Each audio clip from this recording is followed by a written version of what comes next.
Guys, we're going to be playing on 13.3 in like 4 to 5 days. So why on earth would you not want to know who the most broken champions are going to be for that patch? And what's up, Game Leapers? This is Eggs. And yes, in today's video, 15 most broken champions for 13.3, we're going to talk about why these champions are broken. Might even give you a few tips for them if I'm feeling like it, or if I actually might like the champion. But yeah, make sure you stick around for the whole video to know who the champions are going to be. Any questions, any comments you have, leave them in the comment section. Kind of goes without saying. And yeah, guys, if you do enjoy the video, please leave a like down below and make sure you check out our website at GameLeap.com. Link down below in the description and comment section. Our Challenger players and coaches, you know the drill by now. I don't want to have to repeat myself. We're uploading the best content, like easily, mainly because I'm uploading the content, but it's 100% going to help you improve. If I've coached every role to Challenger to rank 1 EU West, I'm going to help every one of you watching out. All you have to do is just click one of those links and get signed up to our exclusive library of content, and that's it. Join thousands of other summoners who are relishing it, and without further ado, let's get into the countdown. Now, not really a countdown. I'm just going to go through like roles, okay, and the champions in these roles, guys, that are going to be like broken. So top 15 champs. And we're going to start off by talking about AD carries, right, who are going to be super busted. Now, there are 4. The first one we have to talk about is Samira, right? And I think Samira is really going to enjoy, well, maybe anyway, the overheal buff. And that goes for any AD carry. So of course, like overheal at the moment isn't that amazing because it's scaling off your max HP. Right, and now changing it to just like a flat value. So it's going to now be 20 to 300, the actual shield you get from healing based on your level. And right, I've actually clarified that this is a buff after level 5. So if you're playing something like Samira and you have shield bow, bloodthirster, and overheal, you're going to be unkillable. Like legit. The champion, even without this buff, is doing extremely well. Very high win rates, classified as like S+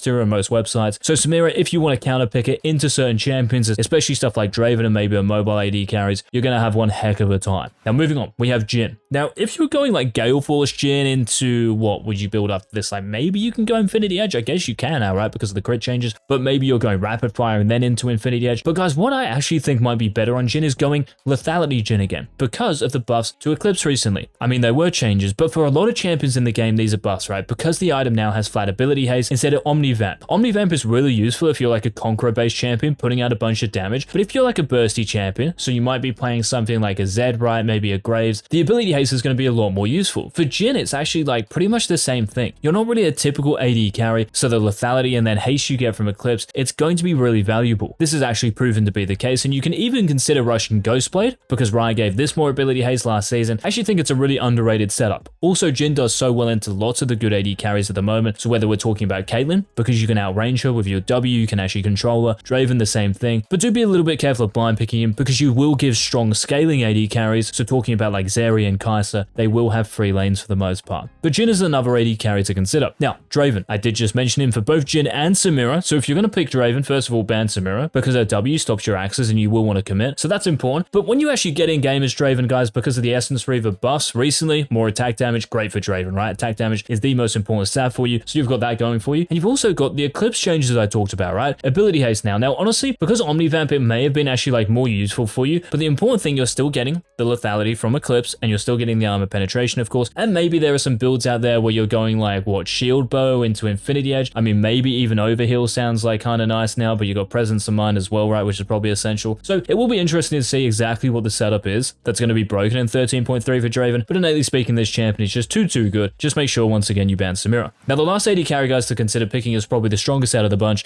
this being Caitlyn. Gale Force, Infinity Edge. It has accelerated because Infinity Edge now is spiking or 40% crit and no longer 60% crit. Your power has actually just been accelerated, right? So that scaling that was happening at 3 items and, you know, like 3,000 gold later, it's now 3,000 gold earlier. This is huge. Your lane dominance, it hasn't changed. Your Caitlyn, largest early game range in the game, right? So no one's going to be able to contest you. You just have to make sure you actually play well. So lots of Caitlyn's, guys, they might skill their traps at level 2 when all of a sudden the enemy support jumps on them and they wish they had their E. So when you hit level 2, just be a little bit careful about insta-skilling your W and also make sure you're comboing properly as well. I don't know if you've seen our recent Caitlyn guide for season 13 that I made, but it's so in-depth, it gives you everything you need to know about their champion. So definitely go and check that out if you want to master her and just abuse her for free LP. Now we're going to head to the other side of the map here and talk about 4 top laners. So we've got 4 AD carries, which tells you that the role is actually doing well, and 4 top laners, which tells you that these champions are also doing very well and the role. So first of all, we have Jayce, who might be like the best laner in top lane. The only reason like he probably isn't the actual like best objective champion is because if you make one mistake, you can get punished, right? Top lane is also a very long lane. So when you do overstep and you get ganked and you know, you can't fend off 2 champions because your melee form E, where you knock them away, it's a single target thing, right? So one champion is going to stay on you. So it's actually difficult to play Jayce. It's kind of like playing playing Caitlyn maybe, you've got to play very precisely to really make the champion work. But if you can play Jayce like T1 Zayas, you will 1v9 every game. Well, maybe not every game, but you're going to stomp lane because the champion pretty much has 0 counter picks and can crush anyone. Now, one of those champions he crushes, but is actually probably more just innately OP than Jayce at the moment, this is Jax. I think we can all agree that if you see Jax locked on the enemy team, it's pretty frustrating. Like, it's just one of those ones, right? Unless you're playing like a really good GP or you are really good at Jayce, Jax really doesn't lose to many other things. The champion is so giga busted right now because whether you're going tempo, grass, whether you're getting like Divine Sunder into a Bork, but it's really because of those buffs where I gave him where your ultimate, well, your auto attacks now, the actual empowered strikes, are happening every 2 auto attacks. Like, are you joking? Also, your ultimate in team fights makes you really strong. The damage you deal with it, it's just off chops. So Jax, guys, if you're not playing him, then definitely put him in your champion pool. Now, a champion similar to Jax in the sense that she might run grass during the laning phase. In fact, you definitely should. This is Fiora, and it's one of the reasons why she is one of the most obnoxious champions on the Rift still, because Fiora with grass, mana flow, scorch, just get me out. Like, I'm just picturing it right now. The damage you deal for some reason in the early game, even though you're a mid to late game scaling champion, is way too high. Makes your early game laning phase way too good. And even though Ryan nerfed like your late game recently, right? Like, they nerfed your vital damage, and they also nerfed like the Q damage in the mid to late game, like the scaling or something. Like, who really cares about this? Because you're getting out of lane like always ahead, and unless the enemy top laner plays something like what, Kennen or Quinn? I mean, even against those champions, you're so strong right now, especially if you're running Ghost and TP, no one's going to stop you. And that's why Fiora is the most banned top laner across like every single rank as well, by the way. There are no nerfs in 13.3, so we've got to mention her. Now, moving on to Darius, the last top laner to talk about. Do I have to go into detail here? Hopefully not, but maybe I will. So,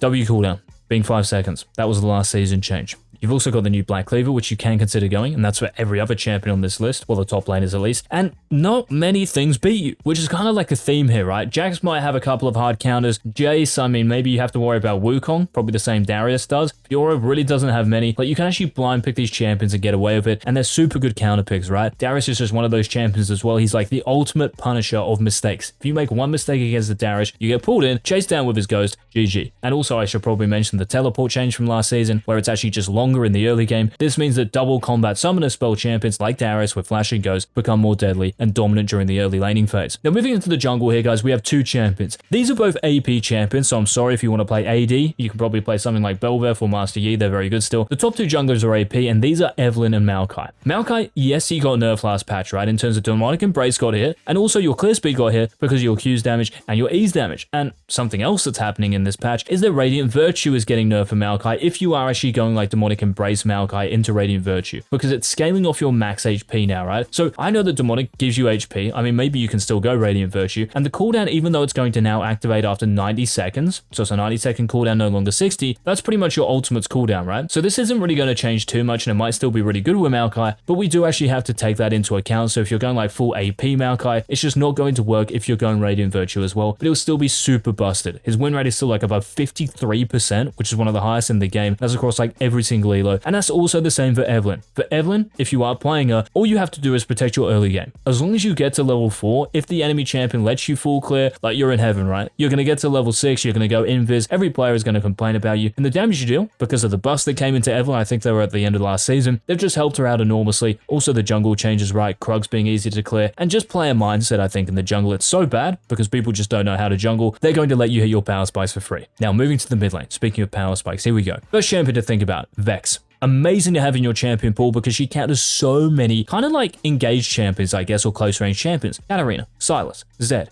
Yasuo. Vex, you destroy every single one. Just make sure, guys, if you're going to pick Vex, well, blind picking her is risky, right? There are lots of champions who do well into you, but because of those buffs from last season, your Q's cooldown being on 4 seconds at level 9, kind of ridiculous, right? And also the Q's AP ratio going up 10%. These haven't changed, and there are no nerfs to Vex in 13.3, so she's got to be here. Now we also have Tristana. Tristana is here because, well, she's just broken. Have any of you guys played against Triss in the mid lane, by the way? Super annoying, right? And scary. Like, if you don't have bone plating against her, you're probably going to get one shot at level 2. When she jumps in with her W and her E, it's super easy for her to proc as well, by the way, that explosive charge. If she's running Hail of Blades, the burst damage is legit. You have to play very, very precisely against her. Any mistakes, you will get caught out. It's almost like she's the Darius of the mid lane in a way, and because of the crit changes, where you can go like Kraken Slayer into Infinity Edge now, you will one-shot everyone. Now, one champion who won't be one-shotting everyone, but is still incredibly powerful because of the DPS you have, have, this is Ryze. Because of all the buffs, maybe recently the Riot have given Ryze, but also because of the buffs to Seras and Rod of Ages, they've made him into an absolute weapon. This champion in pro play at the moment is picked and banned all the time. I'm super surprised actually the Riot are nerfing him for 13.3, so all you Ryze mains out there, keep relishing it while you can, because no doubt he is going to get nerfed. So yeah, just keep abusing him while you still can. Now speaking of abusing a champion while you still can, Kassadin. But Kassadin's getting nerfed in 13.3, oh my goodness FF. No, it's not the case, bro. Like, these nerfs aren't huge, right? Your E's cooldown refresh is going down by 0.25 seconds. Not really a big deal. Your E's damage at early ranks is getting nerfed. Not really a big deal either. Your ultimate's damage is going down by 10, and therefore the stacking is also nerfed. Not significant enough, right? Kassadin, kind of like I mentioned for Ryze, with Roa and the new Serat. Like, come on, we all know by now how busted this champion is. Riot have got to do a little bit better if they're going to bring him back into line. And the final champion, guys, if you are playing support, the one best hard carry 1v9 support in the game right now, or in 13.3, is Blitzcrank. Because of all the buffs recently to anti-healing, so Grievous wins and all this stuff, all those healing supports that are really popular and do well in solo queue, they're a lot worse off. And Blitzcrank, you crush them. Just please make sure, guys, to take Glacial Augment. It is the best keystone. And then for your secondary tree, you can take a bunch of stuff, but if you are against engaged champions, close range champions, take bone plating. Guys, those were the 15 most broken champions for 13.3. Again, leave a like down below to let us know you enjoyed the video. Don't miss any of our future videos by hitting that subscribe button. And until our next video, this has been EZCHALLENGER. Later.